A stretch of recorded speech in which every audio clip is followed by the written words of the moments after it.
En la mayoría de los hogares se suele tener una o varias frutas almacenadas para consumir durante la semana. Es por ello que cuando se va a los supermercados se suele comprar aquellos frutos que cumplan con las necesidades que tengamos. Por ejemplo, si uno quiere almacenar la fruta durante cierto tiempo para consumirla X día, se suele comprar frutos verdes, ya que estos pueden madurar conforme avanza el tiempo.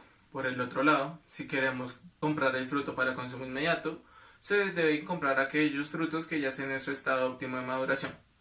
Para saber en qué estado se encuentra el fruto se suelen revisar diferentes características en él. Por ejemplo, la dureza, la textura que tiene, el color, el olor y en algunos casos el sabor que éste tiene. Es por eso que es importante conocer el proceso de maduración. El proceso de maduración son todos los cambios fisiológicos, morfológicos y bioquímicos que ocurren en el fruto hasta que llega a un punto óptimo para el consumo humano. Algunos de estos cambios son el que el fruto alcanza su tamaño potencial máximo, se reduce la velocidad de crecimiento, ocurre un aumento respiratorio en el fruto y se sintetiza y libera etileno, entre muchísimos otros factores. Este proceso llevar a el desperdicio y desecho de mucha comida. Es por eso que se han realizado diversos métodos y procesos con el fin de controlar mejor este proceso. En nuestro caso, nosotros utilizaremos una papaya, que es una fruta climatérica, es decir, que sigue madurando conforme avanza el tiempo, y se buscará recubrirla con un biofilm para controlar su maduración. Para ello, se realizaron múltiples preguntas a diversas personas con el fin de que supiéramos cuáles son las características que ellas priorizan en es de biofilm para controlar su maduración. Para ello, se realizaron múltiples preguntas a diversas personas con el fin de que supiéramos cuáles son las características que ellas priorizan en la compra de la papaya. Tal importancia, ya que si no se tiene en cuenta y se elige un fruto que no esté maduro, se preguntó principalmente cada cuánto se consume la papaya, siendo un 55% de las respuestas una vez a la semana. ¿Qué tiempo de vida suelen esperar que tenga el fruto? El 48,9% de las personas encuestadas respondió que menos de una semana. También se quiso saber si las personas estaban interesadas en adquirir un producto que retardara el proceso de maduración. Y el 64,4% de las personas estaba interesada en adquirir este producto. Y por último, con el fin de conocer el presupuesto que se invertiría en la realización del biofilm, preguntamos que cuánto estarían dispuestos a pagar. El 43,9% estaría dispuesto a pagar entre 5.000 a 10.000 pesos. La metodología usada para intentar retardar el proceso de maduración del fruto fue realizar un biofilm en base al almidón de yuca. Este puede ser obtenido de diferentes maneras.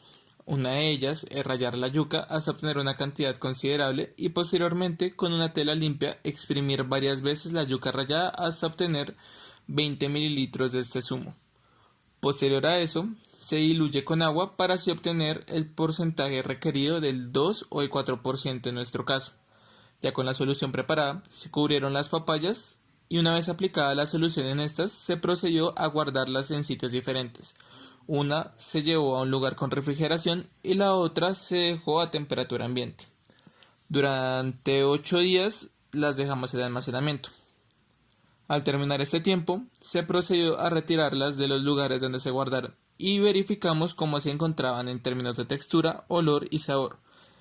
Por circunstancias ajenas a nosotros, los procesos para medir la maduración del fruto no se pudieron realizar de manera experimental en el laboratorio, por lo que se realizó una escala hedónica valorando cualitativamente las cualidades de las frutas.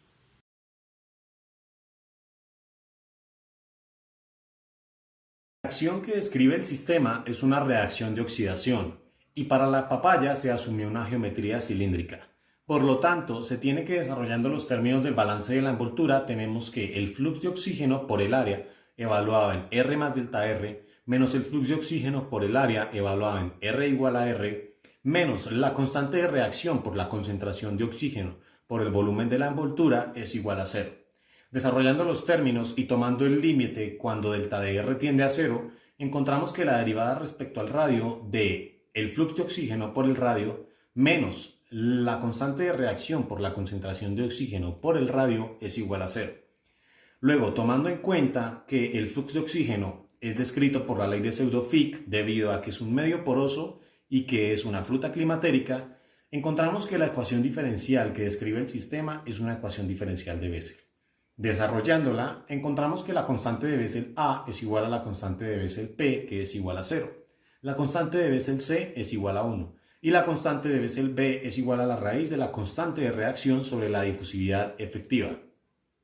Así, tomando en cuenta que la condición de simetría y la concentración conocida en R igual a R mayúscula, encontramos un sistema lineal para el cual se tiene que B es igual a 0, por lo que la función de Bessel y de orden 0 evaluada en 0 tiende a infinito y la constante del sistema lineal A es conocida. Así, reemplazando en los términos, tenemos que la concentración de oxígeno en el sistema, que depende del radio, es igual a la concentración de oxígeno en el radio mayor por la fracción de la función de Bessel J de orden 0 evaluada en la raíz de la constante de reacción por la difusividad efectiva por un radio sobre la función de Bessel de orden 0 evaluada en la raíz de la constante de reacción sobre la difusividad efectiva por el radio más grande. Para evaluar la efectividad del recubrimiento de papaya, recurrimos al uso de una herramienta llamada la escala Dönica o la escala de Likert. Este tipo de escalas se caracterizan por tener 9 puntos en los cuales los consumidores evalúan su satisfacción en cuanto a diferentes aspectos de la papaya. En este caso, pudieron evaluar el olor, el sabor, la textura y el aspecto general. Los resultados obtenidos muestran que para las características de olor y sabor, la satisfacción del cliente se maximiza cuando se le da a probar la papaya con un recubrimiento al 4% de almidón de yuca y con refrigeración. Por otra parte, para las características de textura y apariencia general, la satisfacción se maximiza cuando se utiliza el recubrimiento al 2%, pero sin refrigeración. Finalmente, se recurrió a hacer un promedio ponderado de las 4 características evaluadas numéricamente con la escala hedónica, obteniendo así que los dos factores, tanto congelamiento como porcentaje de almidón de yuca en el recubrimiento de papaya, tienen influencia directa en el tiempo de preservación de la fruta. Los resultados que mayor acogida tuvieron fueron el de 4% de almidón de yuca con congelamiento.